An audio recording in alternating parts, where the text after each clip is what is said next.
அனைவருக்கும் வணக்கம். அன்பார்ந்த உழைக்கும் மக்களே, நண்பர்களே, தோழர்களே, ஜனநாயக சக்திகளே, நேற்றைய தினம் ஒரு மிக முக்கியமான ஒரு அறிவிப்பு சென்னை உயர்நீதிமன்றத்தில் வந்திருக்கு. அது என்ன அப்படின்னா, நமது எச் ராஜா சார் அவர்களை உயர்நீதிமன்ற சென்னை பார்த்தீங்கன்னா அவர் போட்டிருந்த மனுவை தள்ளுபடி செஞ்சிருச்சு அப்படிங்கிற ஒரு முக்கியமான செய்தி தான்.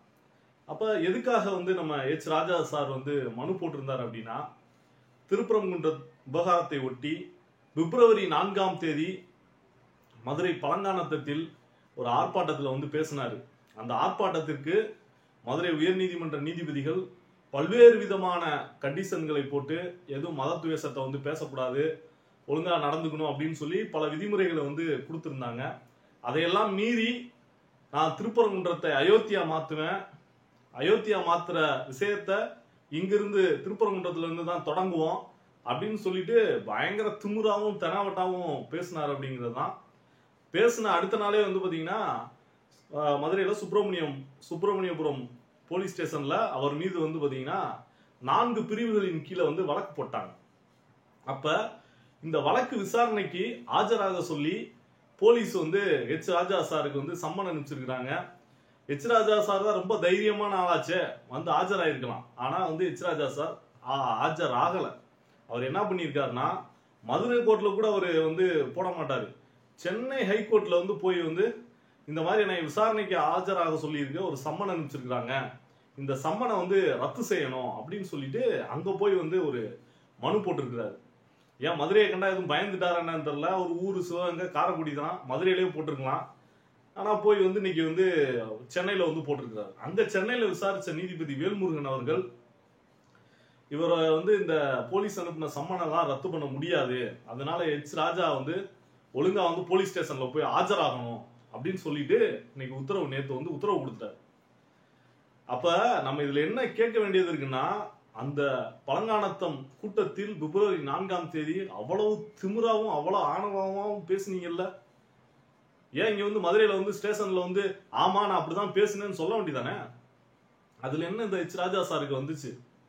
ஸ்டேஷன்ல போலீஸ்ல ஆஜராகி ஆமா நான் திருப்பரங்குன்றத்தை அயோத்தியா மாத்துவேன்னு சொன்னதை சொல்ல வேண்டியதானே? அதையும் கூட முன்னாடி இருக்கிற மாதிரி அட்மின் மாத்திட்டாரு அப்படின்னு சொல்லி பேசுவாரா என்னன்னு தெரியல. இல்ல வீடியோவை யாரும் கட் பண்ணி எடிட் பண்ணி ஒட்டிட்டாங்களா அப்படின்னு எதுவும் சொல்றாரா என்னன்னு தெரியல. ஏன் அவ்வளோ ஒரு பயங்கரமான வீர ஆவேசமான ஆளு நேத்து 22ஆம் தேதி முருக பக்தர்கள் மாநாட்டுல பேசிருக்க வேண்டியதானே எச் ராஜா சார்? மாநாட்டுல ஆள் எங்க இருந்தாருங்கிறதே அடையாளமே தெரியல. முன் வரிசையில எங்கேயோ ஒரு இடத்துல மாநாட்டு திடலுக்கு கீழே எங்கேயோ ஒரு ஓரத்துல உட்கார்ந்து இருந்தாரு. மேடையில முழங்கி இருக்க வேண்டியதானே? மீண்டும் ஏன் முழங்கல? அப்ப இதுல இருந்து ஒண்ணு மட்டும் நம்ம தெளிவா தெரிஞ்சுக்கிற வேண்டியது இருக்கு. ஆக எச் ராஜா சார் போன்ற மிகப்பெரிய ஒரு கிரிமினல்கள், மத துவேஷத்தை மத பிளவை ஏற்படுத்தக்கூடிய நபர்கள், அவர்கள் மீது உடனடியாக வழக்கு பதிவு செய்யணுங்கிறது பிப்ரவரி 4ஆம் தேதி நடந்துருச்சு. ஆனா இன்னைக்கு முருக பக்தர்கள் மாநாடுன்னு சொல்லி போட்டுட்டு அதுல இன்னைக்கு இந்து முன்னணியினுடைய காடேஸ்வரா அவர்களா இருக்கட்டும், அதே மாதிரி இந்து முன்னணியினுடைய தென் பாரத செயலாளர் பக்தவச்சலம்னு அவரும் பேசுறாரு, புல்டோசர் ராஜ்யம் வரணும் அப்படின்னு, புல்டோசரை வச்சு இடிக்கணும் வீடு கட்டுறாரு. அண்ணாமலை பேசுறாரு, நான் வதம் செஞ்சிருவேன் திருப்பரங்குன்றத்துல பாத்தீங்கன்னா நான் வதம் செஞ்சிருவேன்னு பேசுறாரு. ஏன்னா திருப்பரங்குன்றத்துக்கு பிரச்சனை வந்துச்சுன்னா நான் வதம் செய்வேன், செஞ்சுட்டு போய் திருத்தணியில படுப்போம் அப்படின்னு சொல்லி அவ்வளோ கொலை பண்ணு அப்படின்னு சொல்லி அவ்வளவு தைரியமா பேசுறாரு. ஆனா இவருக்கு ஏதாவது வரலாறு தெரியுமா? நம்ம கேட்கிறோம். அதாவது திருப்பரங்குன்றத்துல பத்தி இன்னைக்கு மதுரை மக்கள்கிட்ட போய் கேளுங்க, பல மீடியாக்கள்ல மக்கள் பேசுறாங்க, பல இடங்கள்ல மக்கள்கிட்ட போய் கேளுங்க, திருப்பரங்குன்ற பிரச்சனை அப்படிங்கிறதே ஒண்ணு இங்க இல்ல, மக்கள் ஒரு பிரச்சனை இல்லாம சரியா இருக்கிறாங்க அப்படின்னு சொல்லி பேசுறாங்க.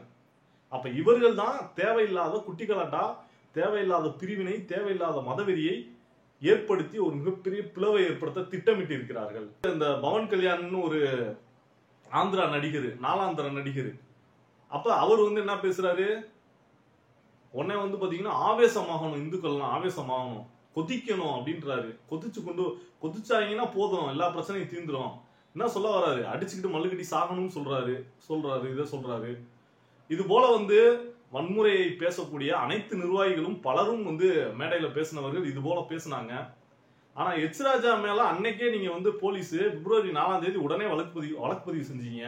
ஏன் இந்த அண்ணாமலை மேல, அந்த குறிப்பா மேடையில பேசின எல்லா பேர் மேலையும் மத வன்முறையையும் வெறுப்பையும் தூண்டுன அனைவர் மேல ஏன் வந்து எஃப்ஐஆர் போடல? இதை நாம் கேள்வியாக எழுப்ப வேண்டியது இருக்கு. ஏன்னா இது போன்ற மக்களை பிளவுபடுத்தக்கூடிய, மக்களிடையே பிரச்சனையை ஏற்படுத்தக்கூடிய இது போன்ற கிரிமினல் கும்பல்களை ஏன் அனுமதிக்கிறீர்கள் அப்படிங்கிறத நம்ம கேட்கிறோம். அப்ப இதற்கு வந்து இன்னைக்கு போலீஸ் தரப்பு உண்மையிலே பதில் சொல்லணும். இன்னைக்கு கூட வந்து மதுரை மத நல்லிணக்க மக்கள் கூட்டமைப்பு, பல்வேறு இயக்கங்கள், எமது மக்கள் அதிகார கழகமும் கலந்துகிட்டோம். அதுல வந்து பாத்தீங்கன்னா இன்னைக்கு போலீஸ் கமிஷனரிடம், மதுரை மாநகர கமிஷனரிடம் மனு கொடுத்திருக்கிறோம், இவர்கள் அனைவரும் மீது வழக்கு போட சொல்லி. ஆனா இன்ன வரைக்கும் போடல. இதை நம்ம எப்படி எடுத்துக்கிறது? பிப்ரவரி 4ஆம் தேதி எச் ராஜா மேல போட்டீங்கல்ல, இப்ப இவங்க மேல எல்லாரும் மேலையும் போடணும்ல. அப்ப இவர்கள் அனைவரின் மீதும் வழக்கு பதிவு செய்யப்பட வேண்டும். அப்ப இது போன்ற மக்களிடம் மதவெறியை, மத துவேஷத்தை பேசக்கூடாதுன்னு சொல்லிதான் நீதிபதி புகழேந்தி மதுரையில வந்து தீர்ப்பு கொடுத்தாரு. மாநாட்டுக்கு அனுமதி கொடுக்கும் போது அதெல்லாம் சொல்லிதான் கொடுத்தாரு. அரசியல் கலக்கக்கூடாது, மத வெறுப்பை பேசக்கூடாது. ஆனா எல்லாம் அப்படித்தானே பேசுறீங்க. அப்ப போலீஸ் ஏன் இன்னும் வழக்கு பதிவு செய்யாம வேடிக்கை பார்த்துக்கிட்டு இருக்கு? பிப்ரவரி 4 எச் ராஜா மேல மட்டும் வழக்கு போட்டீங்க, ஆனா வந்து ஏன் இவர்கள் மேல வந்து வழக்கு பதிவு செய்யல? இல்ல இவர்கள் என்ன வந்து பெரிய ஆளா அப்படிங்கிற கேள்வி கூட எங்களுக்கு எழுது. ஆகவே இந்த கிரிமினல்கள் மீது அனைவரின் மீதும் நேற்று மாநாடுங்கிற பேரில் நடத்தி மக்கள் மத்தியில் ஒரு மிகப்பெரிய கலவரத்தையும் வன்முறையையும் ஏற்படுத்தக்கூடிய அனைத்து விதமான நிகழ்வுகளையும் அரங்கேற்றிய அதன் நிர்வாகிகள் அனைவரின் மீதும் வழக்கு போடணும்.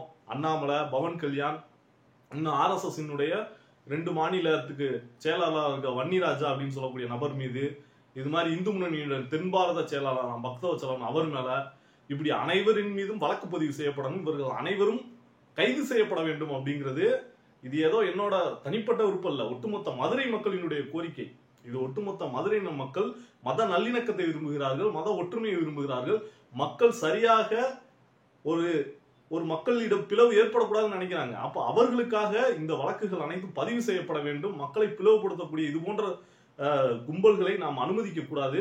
இதற்காக அனைத்து ஜனநாயக சக்தியிலும் குரல் கொடுக்கணும்னு கேட்டுக்கிறோம். எங்கள் மக்கள் அதிகார கழகம் இதற்காக தொடர்ந்து போராடும் அப்படிங்கிறதையும் கேட்டுக்கிறோம்.